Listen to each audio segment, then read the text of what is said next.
Hola, ¿qué tal? Sean bienvenidas y bienvenidos a este segundo programa sobre teoría de género, en el que nos acompaña el doctor Ricardo Ruiz Carbonell, especialista en derechos humanos y género.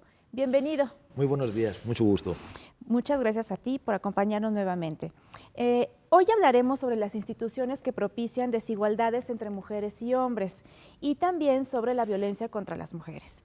En el programa anterior nos hablaste un poco sobre cómo los estereotipos de género generan situaciones perjudiciales tanto para hombres, por supuesto, pero sobre todo para las mujeres. Así es. Para contrarrestar estos efectos negativos, que ya nos hablaste un poco de ello, ¿qué ha sucedido?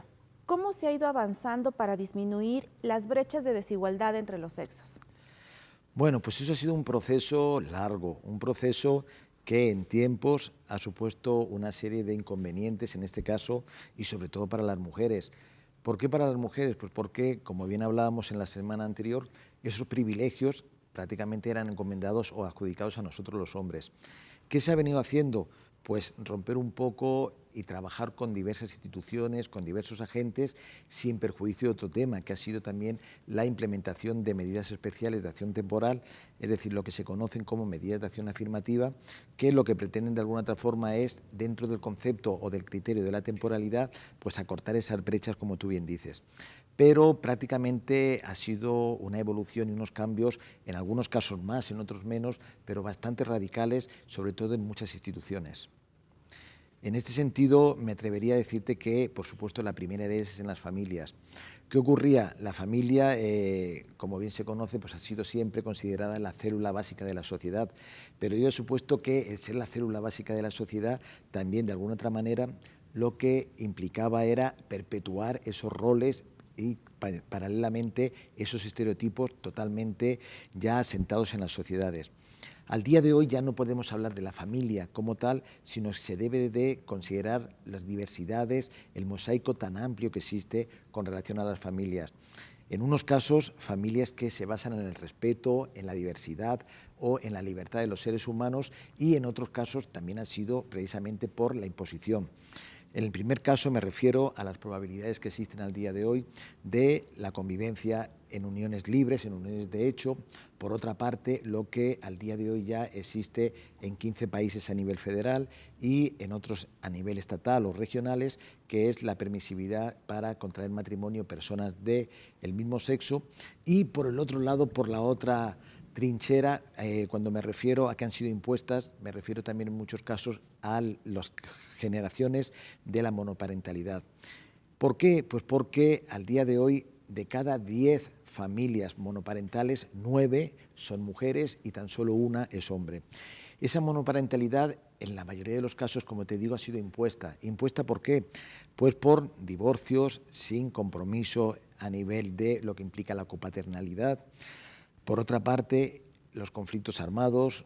Por otra parte, lo que son las mujeres viudas, las que son las mujeres abandonadas, es decir, todas estas situaciones que acarrean un clima de monoparentalidad, por supuesto, en la mayoría de los casos no ha sido por libre decisión, sino ha sido precisamente por una situación impuesta. Tenemos también otro tema que es la escuela. En las escuelas efectivamente han existido avances, pero ¿qué es lo que ocurre? Pues que es muy frecuente que se sigan reproduciendo esos roles que hablábamos hace un momento y esas cuestiones totalmente estereotipadas en cuanto al niño, a la niña, a lo que es un clima mucho más femenino o, por el contrario, un clima mucho más masculino. Entonces, en las escuelas sigue siendo otro tema muy importante. Ya nos hablaste de la familia, de las escuelas. ¿Cuáles son otras de las instituciones que permean en la sociedad actual, esas esferas, digamos, en las que se propician mayores desigualdades, aparte de estas dos? Mira, sobre todo también hay otro que me gustaría mucho puntualizar, que es el tema de los usos y costumbres.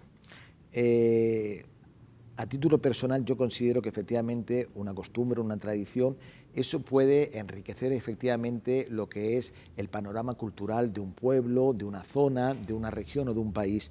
Pero ahí sí que la franja es muy capilar, es muy prácticamente imperceptible. ¿Qué ocurre? Si hablamos de una costumbre, una tradición, que de alguna otra forma, como te comento, reproduce esas situaciones, es sumamente positivo. Estamos hablando de la riqueza de los pueblos y de ese mosaico tan amplio que cualquier país tiene, y en el caso concreto de México, por supuesto.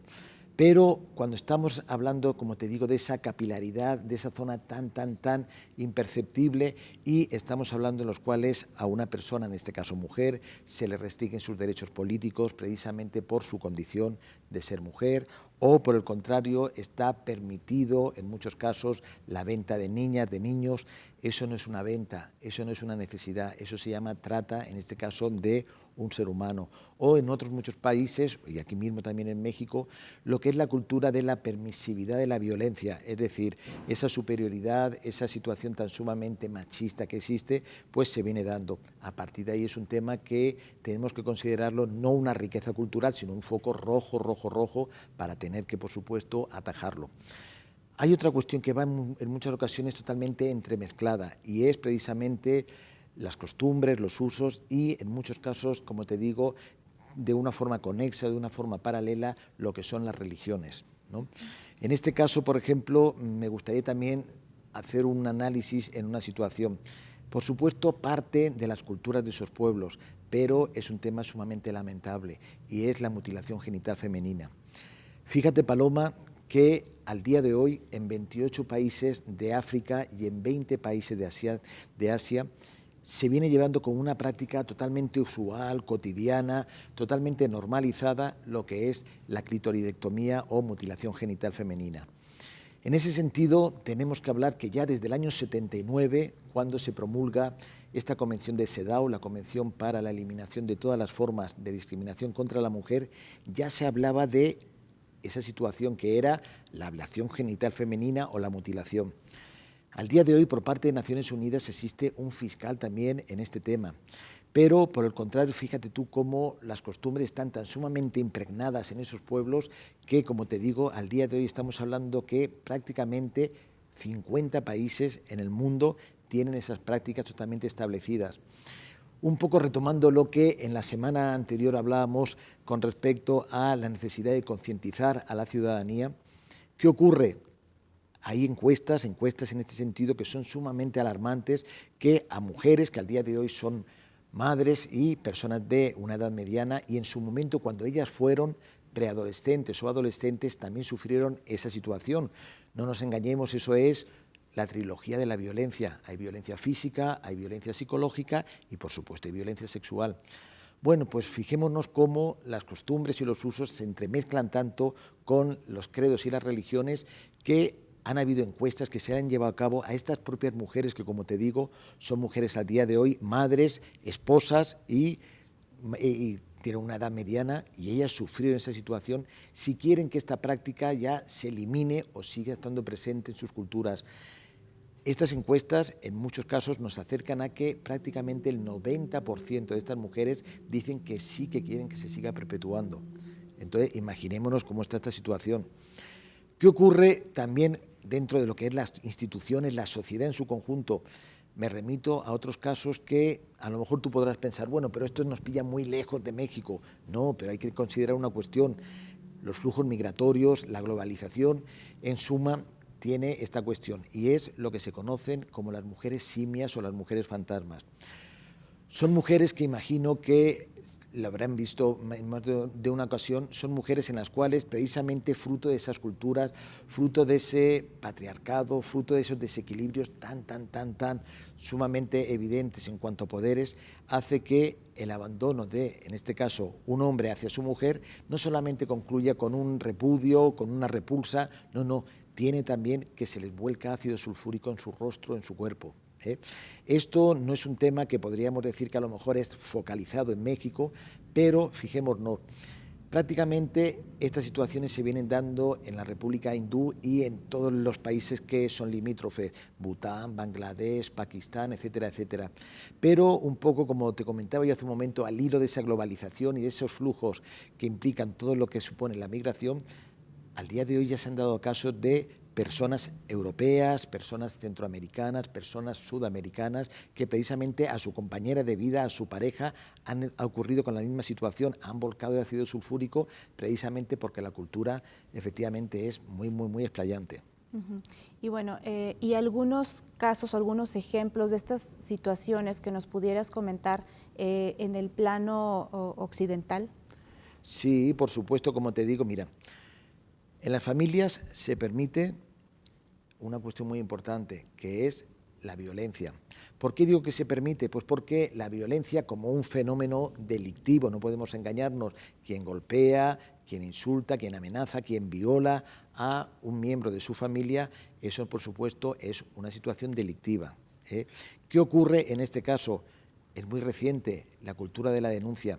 En cualquier parte del mundo, y ahí no tenemos que hablar de Oriente o de Occidente, es decir, los primeros países, fíjate tú Paloma, los primeros países que de alguna otra forma incorporan en su legislación alguna regulación específica relacionada con la violencia contra las mujeres fue Norteamérica, fueron Canadá, fueron los Estados Unidos, más tarde pasó a Europa, pero efectivamente, ¿qué es lo que ocurría?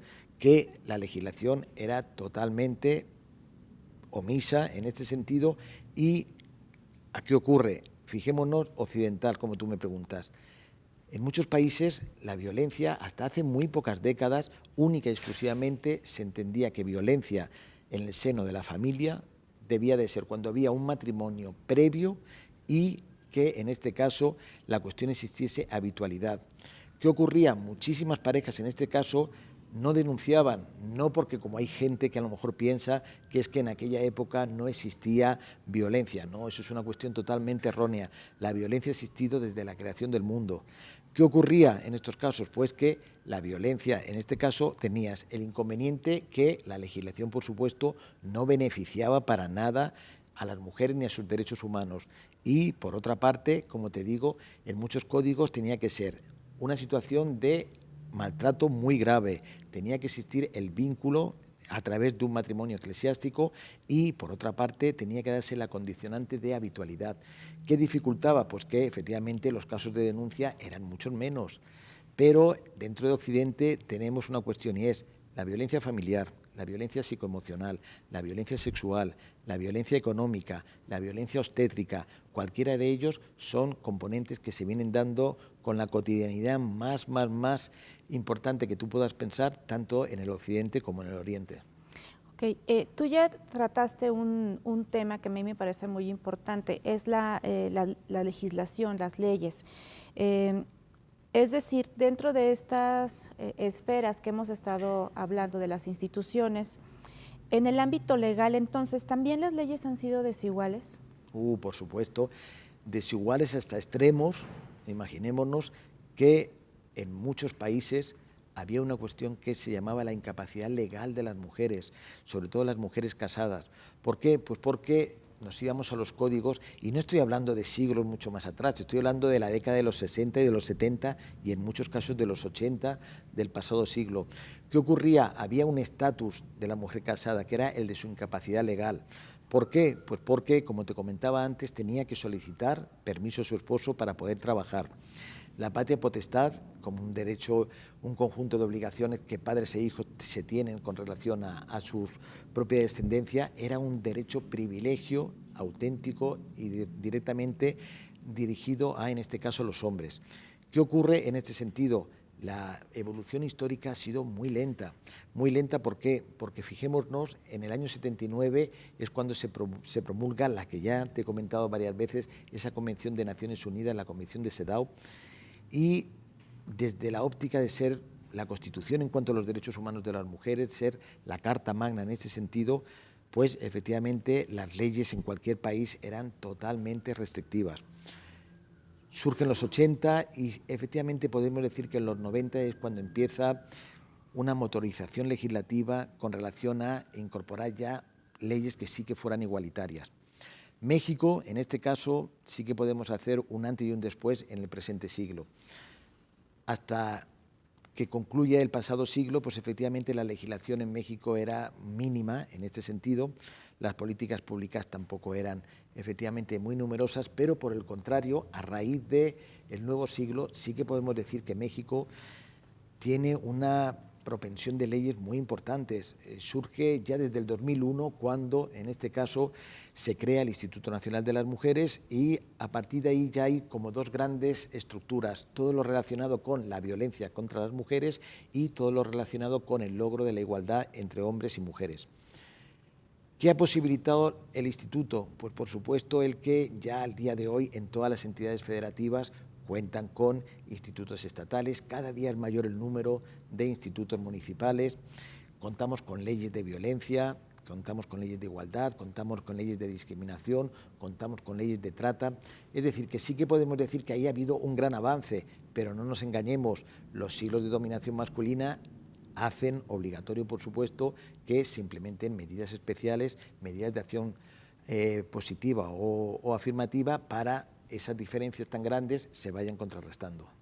Ok, ya nos empezaste a dar algunos puntos introductorios sobre este tema tan importante que es la violencia contra las mujeres. Sin duda las desigualdades de las que hemos estado hablando desde el programa anterior generan esas situaciones de violencia. ¿Nos podrías dar una definición para quien nos está siguiendo de qué es la violencia contra las mujeres? La violencia contra las mujeres es cualquier atentado hacia sus propios derechos humanos, ¿no?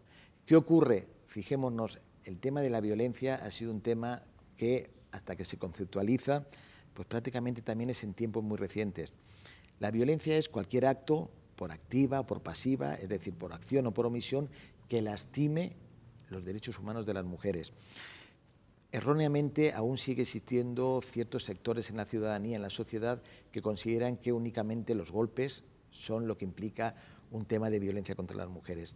La violencia contra las mujeres puede ser física, puede ser económica, puede ser laboral, puede ser institucional, puede ser comunitaria, puede ser obstétrica. Es decir, el abanico de probabilidades en las cuales las mujeres se vean lastimadas en sus derechos es amplísimo. Entonces, no podemos circunscribirlo, pero ahí sí que ha habido, como yo te he comentado hace un momento, una evolución en cuanto a la conciencia social y a la legislación.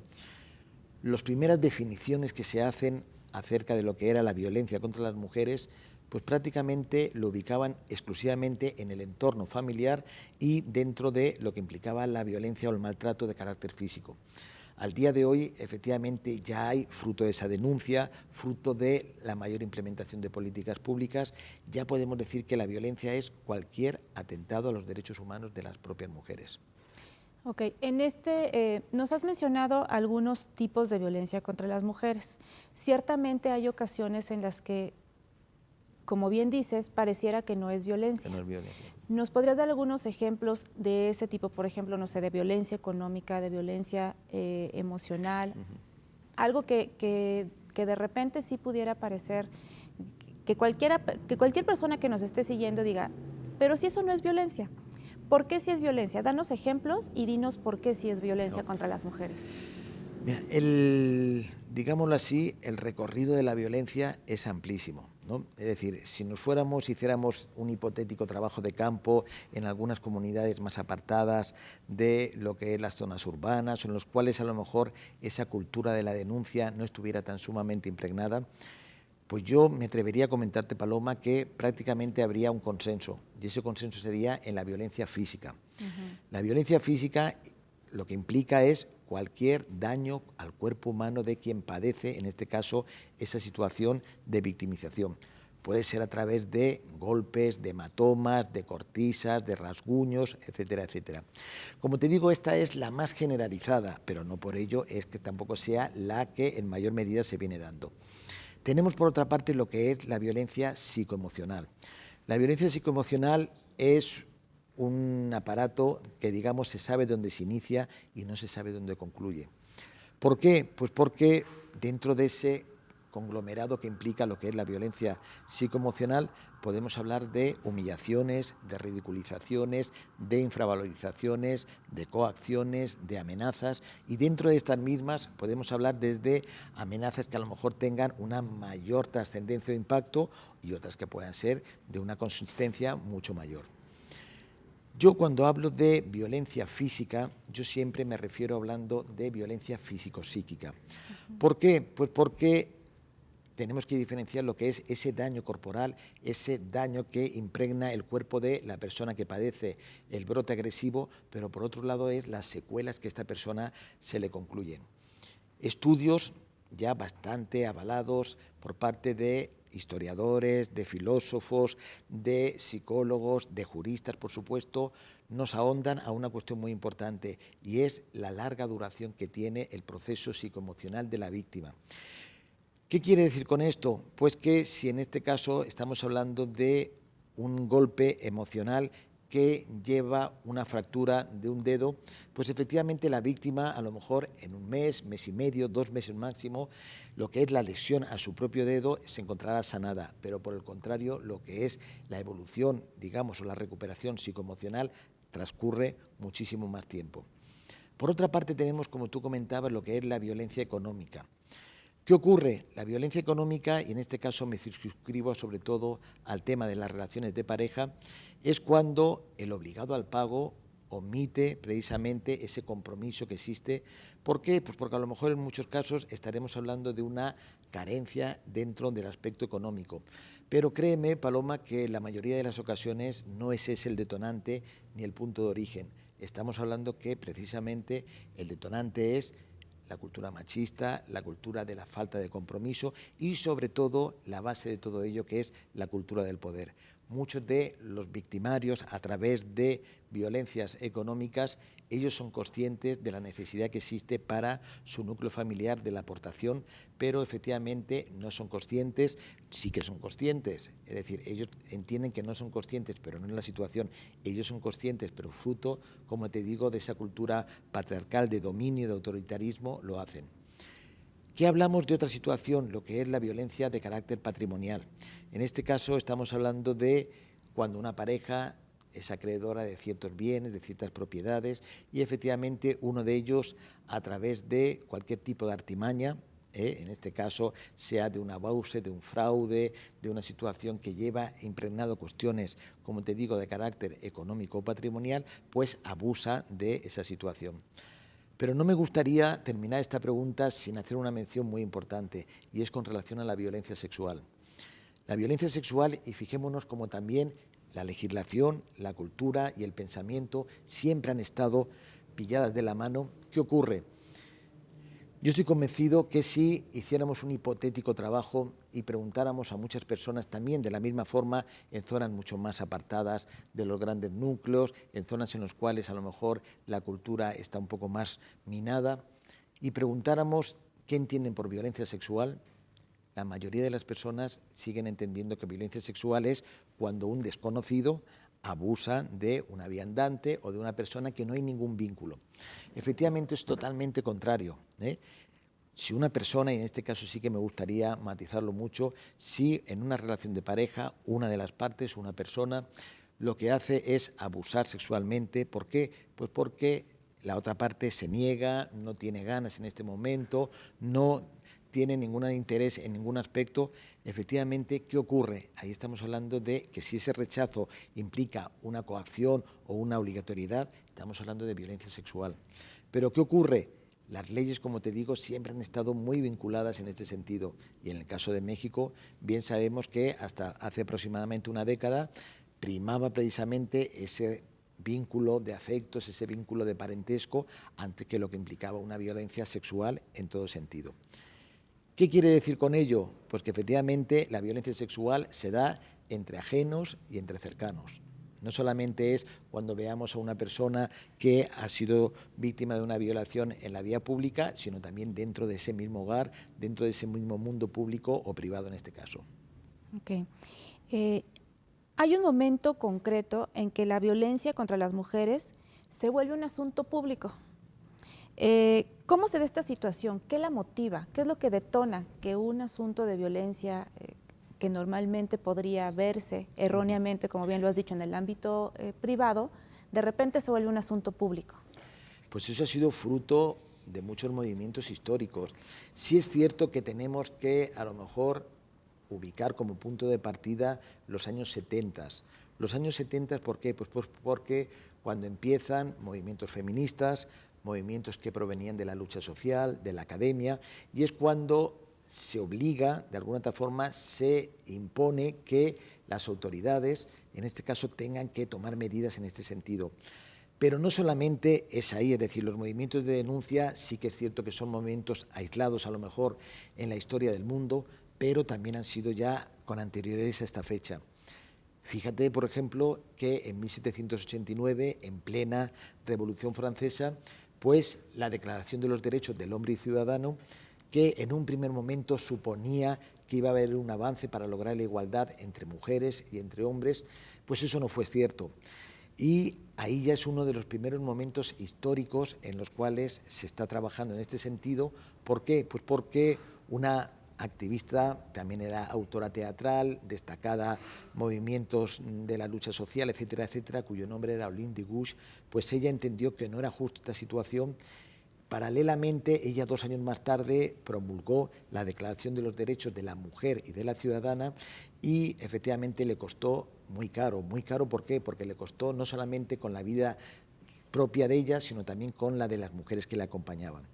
Entonces, ¿qué ocurre? Tenemos sobre todo que entender que el antes y el después de visibilizar la violencia fue en los años 70 y fue fruto de varios factores. Fue, por un lado, como te digo, los movimientos de lucha, los movimientos que reivindicaban que los derechos humanos de las mujeres debían de ser una constante, debían de estar presente. Y por otro lado, como te decía, que concluyendo los años 70 y sobre todo iniciando los 80, ya es cuando en muchos países se empieza, de una forma muy tímida, porque así lo fue, pero se empieza ya a retomar un poco el tema de la violencia en los propios cuerpos legales. Doctor, pues el tiempo se nos ha acabado. Como siempre ha sido muy provechoso platicar contigo. Muchas gracias nuevamente por acompañarnos en este segundo programa en torno a la teoría de género. Y gracias a usted también que nos acompañó. Hasta la próxima. Muchísimas gracias.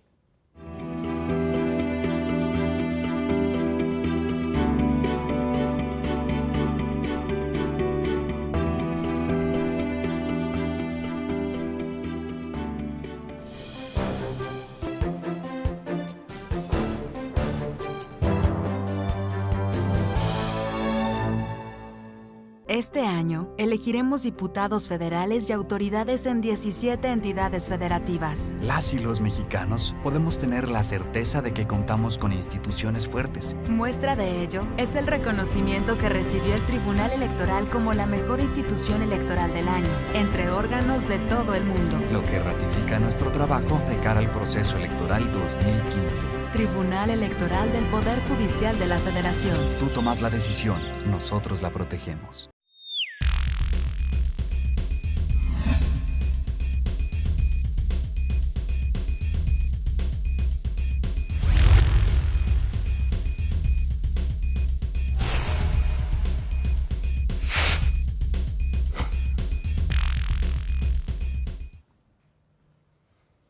Hola, soy Rodrigo Morales. Te invito a votar el nuevo programa de contenidos del Tribunal Electoral del Poder Judicial de la Federación. Como siempre, me acompaña en la conducción Pablo Javier Becerra. En este espacio haremos el análisis del proceso electoral. Tendremos invitados, académicos, analistas y los titulares de las instituciones electorales que nos ayudarán a entender a los ciudadanos qué es lo que está ocurriendo a lo largo de las etapas de este proceso electoral. Nuestros invitados nos van a ayudar a conocer las principales novedades de la reforma electoral y explicar paso a paso todo lo que hay que hacer para ir a votar. Recuerda, solo aquí en Plataforma Electoral, el canal de televisión por internet del Tribunal Electoral del Poder Judicial de la Federación, donde tú tienes mucho que ver.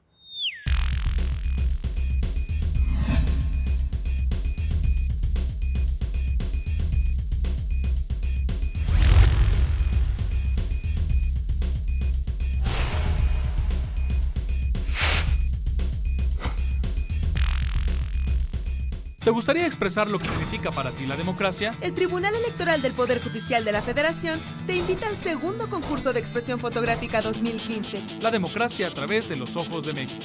Podrán participar tus fotografías inéditas en formato digital, capturadas con cualquier cámara, teléfono celular, tableta electrónica u otros dispositivos. Para mayores informes, consulta la convocatoria en www.te.gov.mx/concurso de fotografía. Participa y exprésate. Tribunal Electoral del Poder Judicial de la Federación. Tú tomas la decisión. Nosotros la protegemos.